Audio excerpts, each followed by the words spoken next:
Hello bachcho, welcome to my channel. I am Pooja and today we are starting our class 10th standard sample question paper. We have already completed basic sample paper. So if you haven't watched the basic sample paper, go check them out in my previous videos that are on my channel or you can also select the playlist. तो चलिए start करते हैं अपना standard question paper. So section A का question number 1. If a is equal to 2 की power 2 into 3 की power x and b is equal to 2 की power 2 into 3 into 5 and c is equal to 2 की power 2 into 3 into 7. आपको LCM दे रखा है इन तीनों numbers का, a का, b का और c का. इन तीनों का एलसीएम आपको 3780 दे रखा है. ओके. तो हमें x की वैल्यू निकालनी है. तो अगर आप चेक करेंगे, अगर a हमारा 2 की पावर 2 इंटू 3 की पावर x है, b 2 की पावर 2 इंटू 3 इंटू 5, c 2 की पावर 2 इंटू 3 इंटू 7, तो हमारा एलसीएम कितना होगा? इन नंबर्स के हिसाब से हमारा एलसीएम कितना होगा? सबसे पहले 2 की पावर 2, ये सारा का सारा, एक ये कॉमन है, इसमें हाईएस्ट पावर कितनी है? इन दोनों की पावर तो 1 है. ठीक है, 3 की पावर 1, 3 की पावर 1, लेकिन यहाँ पे 3 की पावर x है तो x कुछ भी हो सकता है, तो हम यहाँ पे 3 की पावर x लेंगे. फिर 5 इंटू 7, तो ये एलसीएम हो गया ए बी सी का. और आपको ऑलरेडी एलसीएम दे भी रखा है, तो इस वैल्यू को आप इसके इक्वल रख दीजिए.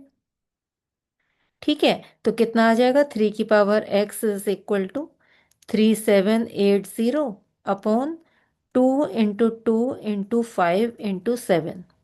तो 5 टू जा 10, ये कैंसिल आउट हो गया. 7 से ये कट होगा तो देखिए 7 5 जा 7, 4 जा 28. 2 से कट होगा तो ये 27 आ गया. और 27 क्या होता है? 3 का क्यूब. तो हमारे पास यहाँ पे आ गया है 3 की power x is equal to 3 की पावर 3. तो यहाँ से अगर आप x की वैल्यू निकालेंगे तो x की वैल्यू क्या आ जाएगी? 3. So c is the correct option. ठीक है, चलिए नेक्स्ट क्वेश्चन करते हैं. Question number 2.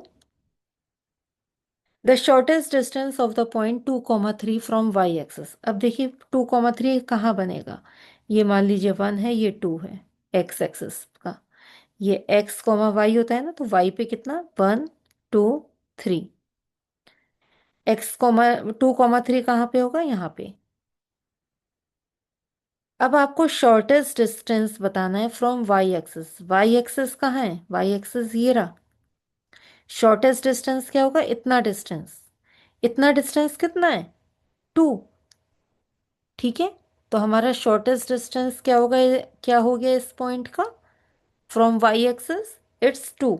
So A is the correct option. चलिए क्वेश्चन नंबर 3 करते हैं.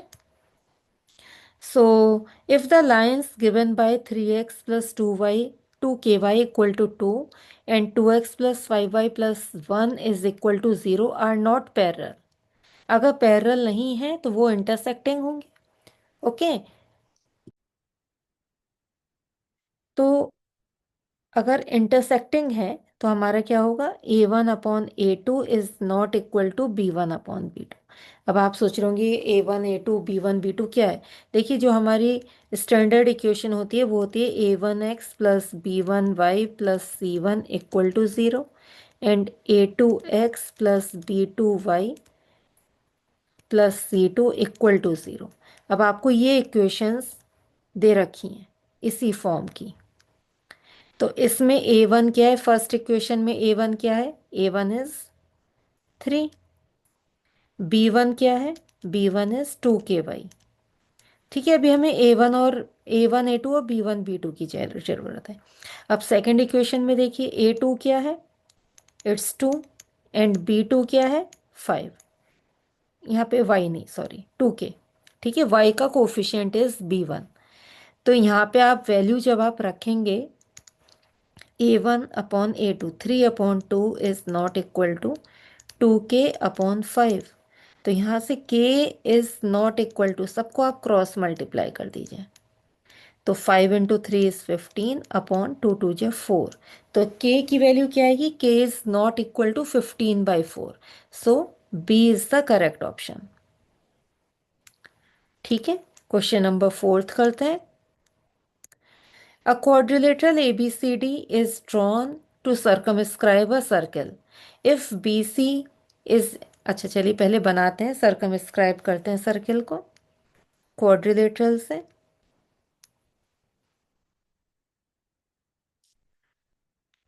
ठीक है, ये ABCD एक क्वाड्रिलेटरल है और सर्किल को इसने सर्कमस्क्राइब कर रखा है। BC is 7 centimetre, CD is 4 centimetre and AD is 3 centimetre. आपको AB की लेंथ पता करनी है। ठीक है, तो आपने सर्कल्स में ही एक आपने क्वेश्चन किया है एक्सरसाइज में कि AB plus CD is equal to BC plus AD।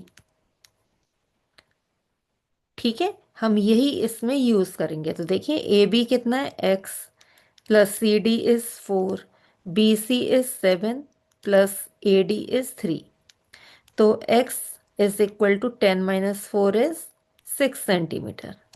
तो हमारा AB का डिस्टेंस आ गया, sorry, 6 centimetre. So C is the correct option. ठीक है, क्वेश्चन 4 करते हैं, 5th पे आ गए अब। If sec theta plus tan theta is x, then sec theta minus tan theta will be. अब देखिए sec theta plus tan theta आपको x दे रखा है, आपको इसकी वैल्यू निकालनी है। जब भी आपको ऐसा दिया जाए कि यहाँ पे प्लस है और माइनस साइन की वैल्यू निकालनी है, तो आप लोग क्या करेंगे, इसी इक्वेशन में इसके कॉन्जुगेट से मल्टीप्लाई और डिवाइड कर देंगे। मल्टीप्लाई और डिवाइड, कॉन्जुगेट क्या होता है? अगर बीच में जैसे a प्लस बी है, इसका कॉन्जुगेट क्या होगा? a minus b. Minus a plus b है, इसका कॉन्जुगेट क्या होगा? Minus a minus b. It means जो बीच में जो साइन होता है उसी को आप चेंज करते हैं, साइड वाले साइन को एज इट इज रहने देते हैं। ठीक है, इसको हम कहते हैं कॉन्जुगेट। तो आपने कॉन्जुगेट से ऊपर नीचे मल्टीप्लाई किया, तो x की वैल्यू आ गई sec square theta minus tan square theta upon sec theta minus tan theta. अब आपको आइडेंटिटी तो पता है, sec square theta minus tan square theta कितना होता है? It's 1 upon sec theta minus tan theta. अब अगर आप रेसिप्रोकल करेंगे दोनों साइड का, तो 1/x is equal to sec theta minus tan theta आ जाएगा। और आपको यही इसकी ही वैल्यू निकालनी थी, तो इसकी वैल्यू क्या आ गई? D part, 1/x is the correct option. ठीक है, चलिए नेक्स्ट क्वेश्चन करते हैं। सो अब इसमें आपको ये बताना है which one of the following is not a quadratic equation. तो सबसे पहले हमें चेक करना पड़ेगा।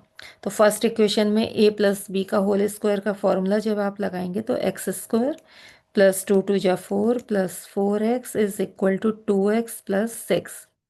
आपने यहाँ पे डिस्ट्रीब्यूटिव प्रॉपर्टी लगाई, तो x square plus 4 plus 4x minus 2x minus 6 equal to 0। तो देखिए x square plus 2x minus 2 equal to 0। तो ये है क्वाड्रेटिक इक्वेशन, क्यों? इसकी डिग्री 2 है। अब बी, क्वेश्चन बी पार्ट की देखते हैं। तो x square plus 3x equal to -1, 1 plus 9x square minus 6x। तो ये हो गया x square plus 3x equal to -1 minus 9x square plus 6x। सबको लेफ्ट में लेके आएंगे, तो x square plus 9x square plus 3x minus 6x plus 1 equal to 0 हो गया। तो ये हो गया 10x square minus 3x plus 1 equal to 0। तो ये भी डिग्री 2 की इक्वेशन है। ठीक है, तो ये भी क्या है? आपका क्वाड्रेटिक इक्वेशन है। अब सी वाला पार्ट चेक करते हैं। x³ minus x square plus 2x plus 1 equal to x³ plus 1 का cube is 1 plus 3a square b means 3x square plus 3ab square 3x। तो देखिए एक्स क्यूब से एक्स क्यूब कट हो गया, one से one cancel out हो गया। अब हम सबको लेफ्ट साइड में लेके जाएंगे तो ये हो गया -x² plus 2x -3x² -3x equal to 0। तो ये आ गया हमारे पास -4x² -x इक्वल टू 0। तो ये भी डिग्री 2 की इक्वेशन है। ठीक है, तो ये भी हमारी क्वाड्रेटिक इक्वेशन है। अब last equation obviously not a quadratic equation होगी, लेकिन फिर भी हम चेक कर लेते हैं। ठीक है, x+2 x+1 equal to x² plus 2x plus 3। ठीक है, तो देखिए आप इसमें मल्टीप्लाई करिए, x² plus x plus 2x plus 2 equal to x² plus 2x plus 3। अब आप चेक करिए, x² से x² कट गया, 2x से 2x बचा क्या, x+2 इक्वल टू 3 और x इक्वल टू 1। ये तो डिग्री 1 की इक्वेशन है। ठीक है, इट मीन्स ये क्वाड्रेटिक इक्वेशन नहीं है, क्योंकि ये डिग्री 2 की इक्वेशन नहीं है। तो इसका आंसर क्या होगा, D is the correct option. Okay, so that's all for today. If this helped you understand better, don't forget to like, share, and subscribe my channel for more sample paper solutions and also quiz challenges. So until then, keep learning, keep practicing. Thank you.